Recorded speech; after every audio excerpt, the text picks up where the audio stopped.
Hello friends, मेरा नाम बलजीत है। आज की इस वीडियो में हम बात करेंगे कि हम अपने HTML पेजेस को कैसे ऑप्टिमाइज़ कर सकते हैं। तो इस वीडियो को आगे शुरू करने से पहले मैं इस चीज़ के बारे में बात करना चाहूँगा कि हमें अपना HTML पेज ऑप्टिमाइज़ करने की ज़रूरत क्यों पड़ती है। मैं एज ए ऐसे होने के नाते ये बात अच्छी तरीके से जानता हूँ।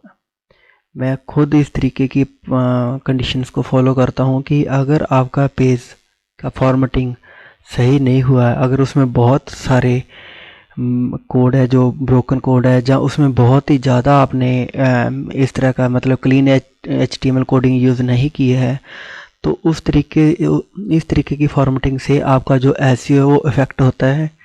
उसमें आपका जो पेज है हो सकता है कि वो गूगल की रैंकिंग में कभी ऊपर ना आए, जहाँ हो सकता है कि वो कभी भी आपका जो टॉप 10 में वो ना शामिल हो पाए।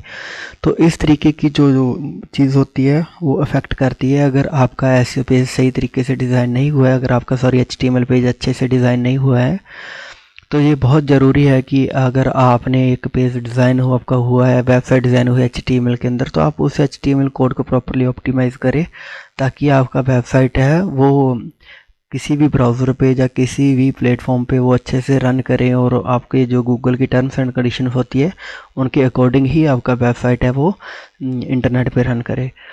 तो आज की इस वीडियो में हम देखेंगे कि आप अपने सिंपल HTML कोड वाले जो पेज हैं उसको आप कैसे बहुत ही सिंपल तरीके से ऑप्टिमाइज़ कर सकते हैं, उसको SEO फ्रेंडली बना सकते हो, आप उसको ब्राउज़र फ्रेंडली बना सकते हो, आप उसको गूगल फ्रेंडली बना सकते हो।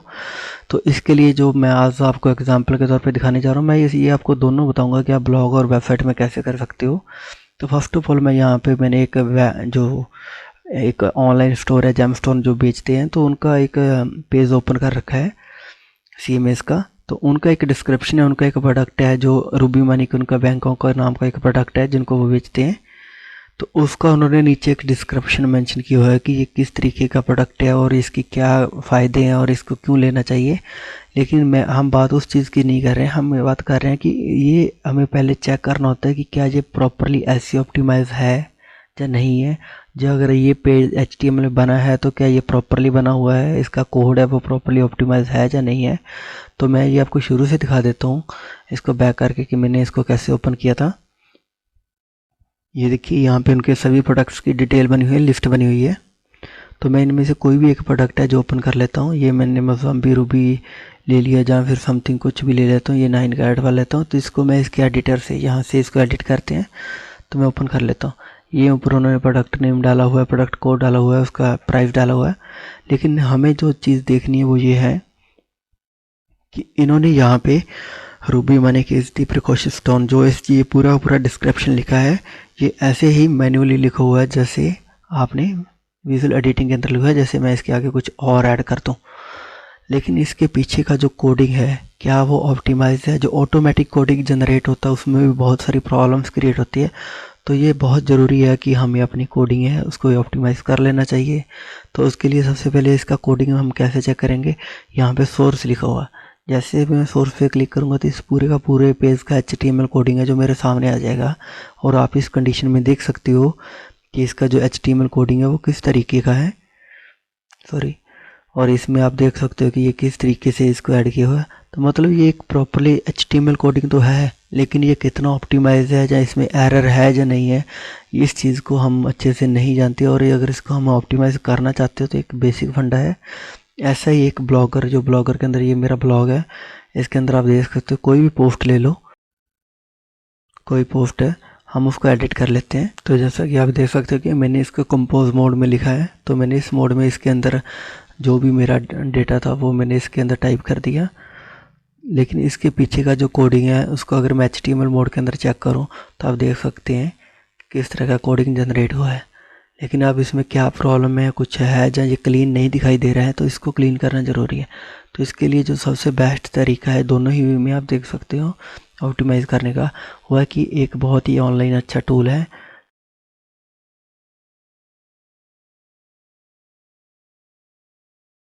Word to clean.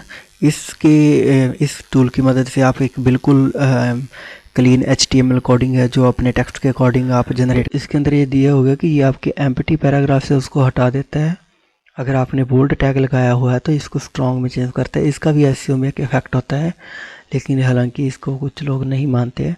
तो आई को ये EM टैग के अंदर कन्वर्ट कर देता है इस तरीके से। अगर आप और भी इसके अंदर चेंजेस करना चाहते हो तो बाय डिफ़ॉल्ट ये 3 सिलेक्ट होते हैं, आप और भी चेंजेस कर सकते हो। तो हम यहाँ पे क्या करेंगे, यहाँ लिखा है कि पेस्ट योर डॉक्यूमेंट हेयर।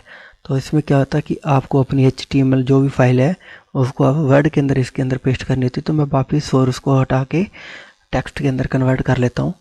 तो टेक्स्ट में मैं इसको प्रॉपरली को Ctrl+A से सिलेक्ट कर लेता हूँ। Ctrl+A की पेस्ट करने पर ये सिलेक्ट हो जाएगा। सिलेक्ट करने के बाद में इसमें Ctrl+C या राइट क्लिक करके कॉपी कर लूँगा सारा का सारा। सॉरी, इसमें ये पहले से सिलेक्ट हुआ है तो Ctrl+A और Ctrl+C कर लेता हूँ। Ctrl+C से मैंने इसको कॉपी कर लिया। अब मैं इसको ला के यहाँ Ctrl+V या राइट क्लिक करके पेस्ट कर देता हूँ। तो आप देख सकते हो कि यहाँ पूरा का पूरा जो मैंने अब वहाँ से मैटर है वो कॉपी करके इसके अंदर डाल दिया। तो अब ये क्या करेगा कि मेरे लिखे हुए टेक्स्ट को अपने तरीके से HTML कोडिंग उसकी जनरेट करेगा, जो बिल्कुल क्लीन होगी, जिसके अंदर कोई किसी तरह का ब्रोकन कोड नहीं होगा और ये प्रॉपरली ऐसे ऑप्टिमाइज होगी। तो कन्वर्ट टू क्लीन HTML पे मैं जैसे क्लिक करूँगा पूरा का पूरा डाटा है जो आपका इसके अंदर ऐड हो जाएगा। तो आप देख सकते हैं कि ये कितनी क्लियर और क्लीन आपकी जो HTML कोडिंग हुई है। तो आपको क्या करना है, यहाँ आके कॉपी HTML टू क्लिपबोर्ड भी कर सकते हो, या फिर ये खाली यहाँ से आप सीधा Ctrl+C कर सकते हो। लेकिन मैं यहाँ से कॉपी HTML करूँगा और फिर यहाँ लिखा हुआ प्रेस Ctrl+C। तो अपने कीवर्ड से Ctrl+C कॉपी करूँगा। कॉपी करने के बाद इसको मैं वापस जाऊँगा और सोर्स पे क्लिक करूँगा। अब मुझे इसको अगर अपने फिर से दोबारा पोस्ट में पेस्ट करना है तो मुझे इसको वापस HTML मोड में करना होगा। तो मैं HTML में जाकर टोटली लगा दूंगा और अपना पुराने वाला कोड है उसको डिलीट कर दूंगा। उसकी जगह पे नए वाली कोडिंग को लगाने के बाद फिर सोर्स को हटाऊंगा तो देखूंगा कि सेम मैटर लेकिन बिल्कुल क्लीन फॉर्मेट में, और इस प्रोडक्ट को मैं अपडेट कर दूंगा। That's it guys, thank you for watching.